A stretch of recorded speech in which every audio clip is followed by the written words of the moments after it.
ನಾವೆಲ್ಲ ಸಾಮಾನ್ಯವಾಗಿ ಕಳಸ ಹೊರನಾಡಿಗೆ ಹೋಗ್ತಾನೆ ಇರ್ತೀವಿ, ಆದ್ರೆ ಹತ್ತಿರದಲ್ಲೇ ಇರೋ ಅಂಬಾ ತೀರ್ಥಕ್ಕೆ ಹೋಗೋದನ್ನೇ ಮಿಸ್ ಮಾಡ್ಕೊಳ್ತೇವೆ. ಕುದುರೆ ಮುಖದ ಗಂಗಾ ಮೂಲದಲ್ಲಿ ತುಂಗೆ, ಭದ್ರೆ ಮತ್ತೆ ನೇತ್ರಾವತಿ ನದಿಗಳು ಹುಟ್ಟೋದು ನಮ್ಗೆಲ್ಲಾ ಗೊತ್ತು.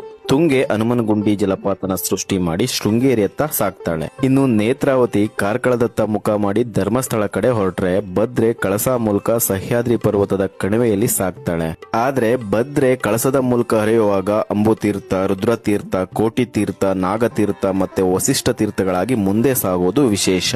ಈ ಪಂಚತೀರ್ಥಗಳಲ್ಲಿ ಅಂಬುತೀರ್ಥ ತುಂಬಾ ಪವಿತ್ರವಾಗಿದ್ದಂತೆ. ಇದನ್ನ ಪರಶುರಾಮ ಕ್ಷೇತ್ರ ಅಂತ ಕೂಡ ಕರೀತಾರೆ. ತ್ರೇತಾಯುಗದಲ್ಲಿ ಶ್ರೀರಾಮ ವನವಾಸದ ಸಮಯದಲ್ಲಿ ಇಲ್ಲಿ ತಂಗಿದ್ದಾಗ ಸೀತೆ ಇಲ್ಲಿ ಮಿಂದು ತನ್ನ ಸೀರೆಯನ್ನ ಇಲ್ಲಿನ ಬಂಡೆಗಳ ಮೇಲೆ ಒಣ ಹಾಕಿದ್ದಂತೆ. ಈಗಲೂ ಆ ಬಂಡೆ ಸೀತೆ ಸೆರಗು ಅಂತಾನೆ ಪ್ರಸಿದ್ಧಿಯಾಗಿದೆ. ಇನ್ನು ಮಹಾಭಾರತದ ಸಮಯದಲ್ಲಿ ಭೀಮಸೇನ ಇಲ್ಲಿನ ಪ್ರಕೃತಿಯ ಚೆಲುವಿಗೆ ಮನಸೋತು ಇಲ್ಲಿಯೇ ಕುಳಿತು ಊಟ ಮಾಡಿದ್ದಂತೆ.